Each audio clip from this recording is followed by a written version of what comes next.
1 year ago, something strange happened to me. Our final exams were coming up, and I still had a lot of studying to do. Normally, the school library closed by 5. But since it was exam season, they kept it open until midnight to give students extra time to study. My house wasn't far from school, so I preferred staying in the quiet library to prepare for the exams. That evening, I left my house around 6 and reached the library to study.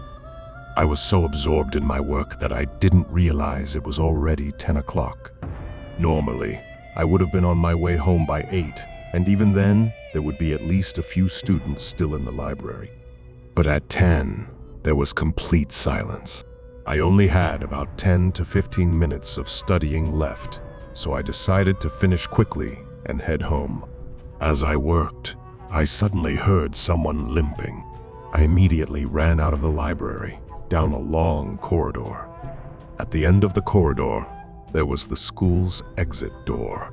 As I approached, I saw a woman standing at the end of the corridor.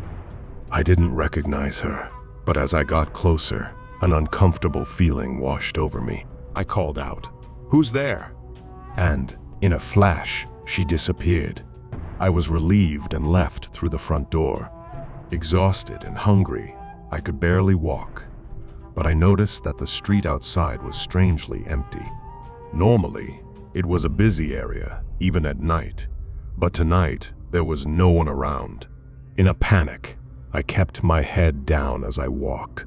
I was nearly home when I noticed a shadow on the ground stretching toward me, even though no one was near me. When I looked up, I saw the same woman walking in front of me.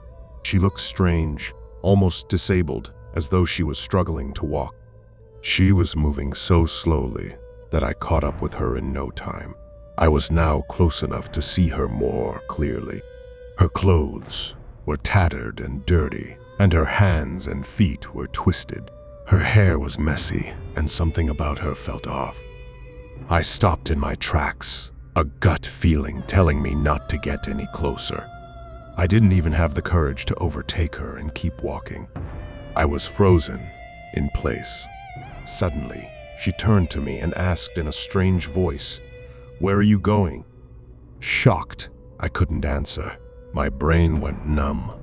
I pointed at a distance and said, "Over there," just wanting her to leave me alone. She limped away, following my gesture, walking so far that I couldn't see her anymore. Fearful of her reappearing, I ran as fast as I could, my mind racing to find anyone or anything that could help. Then, I heard her scream from a distance, "She's here." After that, everything went black.